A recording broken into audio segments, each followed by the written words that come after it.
Hello and welcome to week 5. So you are officially in the second half of the semester for this course.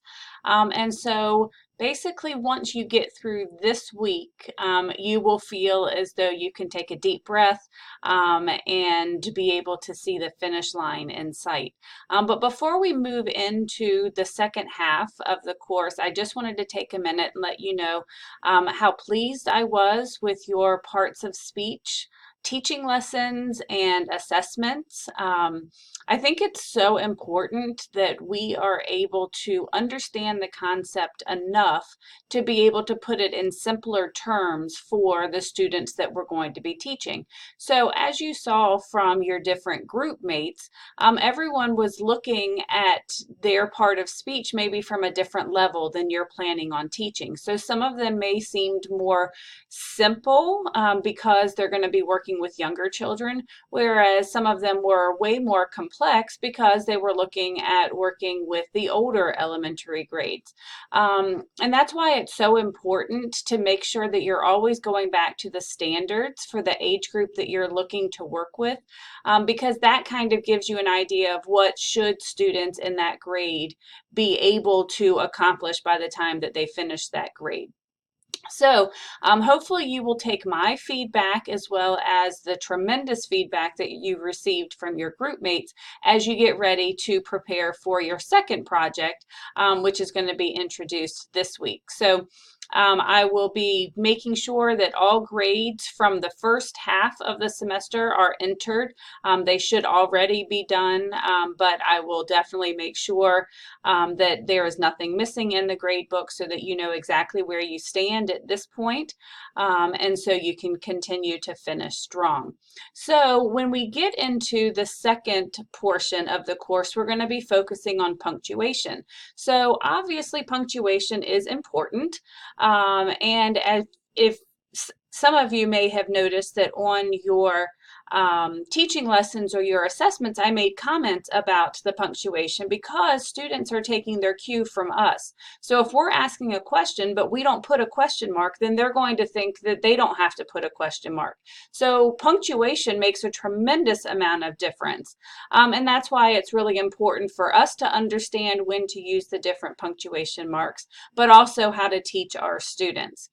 So if you look into week 5, you're going to see I've got your weekly quote and our teacher's prayer. I definitely recommend that you are looking at that each week because we need the Holy Spirit to be guiding us as we are working towards our goal of becoming a teacher. And so keeping in mind that we want to do His will, and we want to teach to the best of our ability because that is our ministry. I truly believe that teaching is a calling.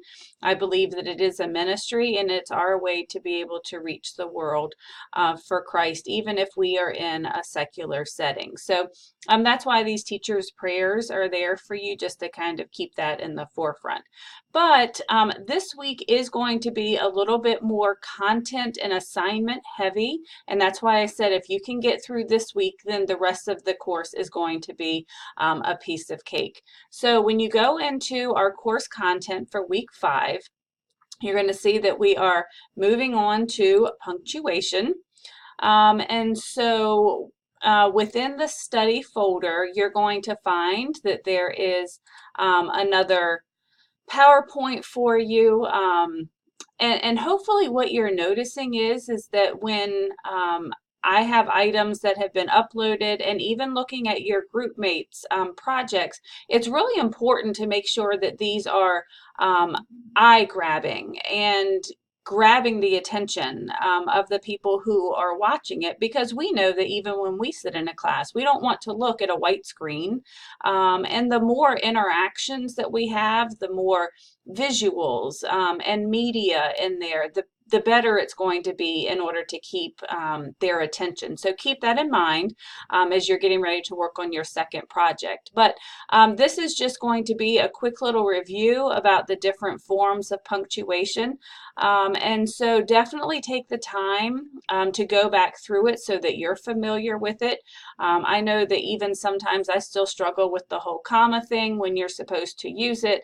But again, this is something that's really important because we know that punctuation punctuation can make the difference in whether or not something is a sentence, whether it's a question, whether we're separating two completely different thoughts, whether we're trying to show ownership with apostrophes. So punctuation is definitely important. So definitely make sure that you go through that. And then there are, you're going to be reading chapters 56 and 57 in your textbook. There's a little self-assessment quiz that you can take. It is not graded. It does not count towards anything. It's just, again, find out what you know and maybe what you need to learn more about. And then there's 2 extra resources that I want you to read this week, and you're going to need these for your discussion board posting. So that is what is found in the week 5 study folder. And when you get to the assignments, this is where there's going to be 2 different assignments that you're going to be working on. So you have a group discussion board to work on. Again, it's about punctuation.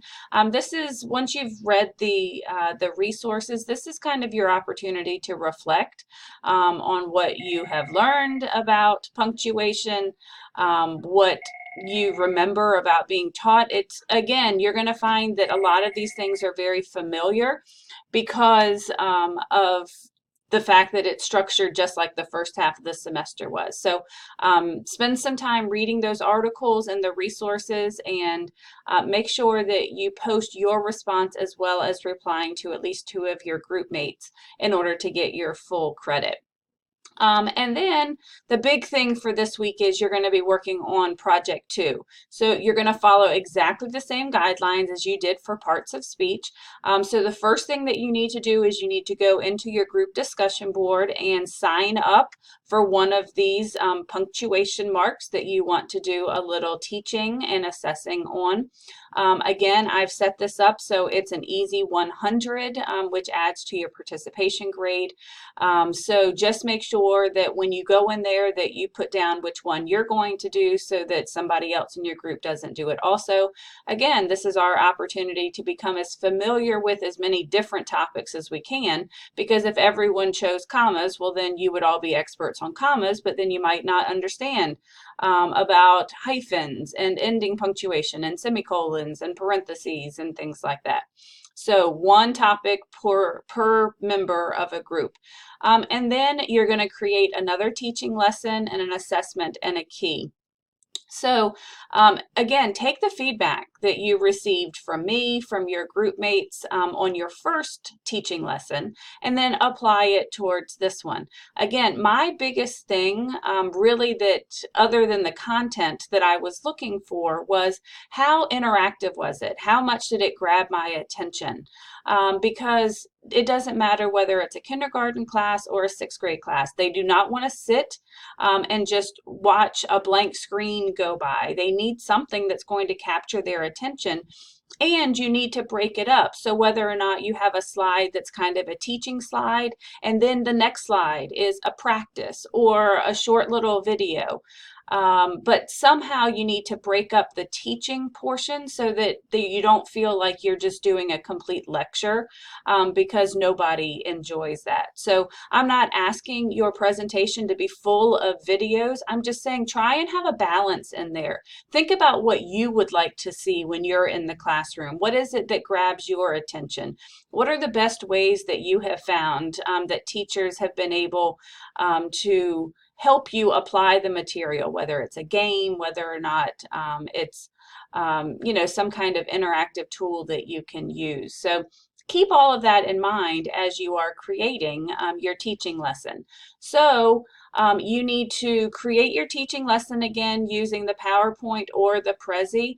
Just remember with Prezi, it's a little bit harder to embed some of those extra resources. I love Prezi, and so if you're able to still make it bright and colorful and interactive and creative, then go for it. But if you find that you're limited in what you're able to do, then go ahead and use PowerPoint. So you need to create your teaching lesson and your assessment and your key this week. That's why I said this week is probably the most assignment heavy, because from here on out, what you will be doing is just what we did with the parts of speech, where we're going to spend a week reviewing each person's presentations in our groups, and then we're going to have a week where you're doing the assessments and you're returning them after you have graded them. And then when we get to our final week, that will be kind of a culmination of everything, and you'll have your final exam in there. So, like I said, make it through week 5, and then you're going to feel like the rest of the semester is just going to be a breeze. So, enjoy working on project 2 with punctuation. Hopefully you feel a little bit more comfortable about how to put a teaching lesson together. One thing I would ask is somewhere in your presentation, whether it's on your title slide or even if you do it when you upload it, let me know, as well as your group mates, what grade is this for? Again, once you've chosen the grade, go to the standards to find out what should students in that grade be able to accomplish, because that's going to make sure that you are approaching this from a developmentally appropriate level. So have fun with it. Again, this is meant to be a fun way to be able to take this information that can be really dry and boring and make it so that it's more exciting, that our students are going to want to learn. So have a great week, and I will see you in week 6.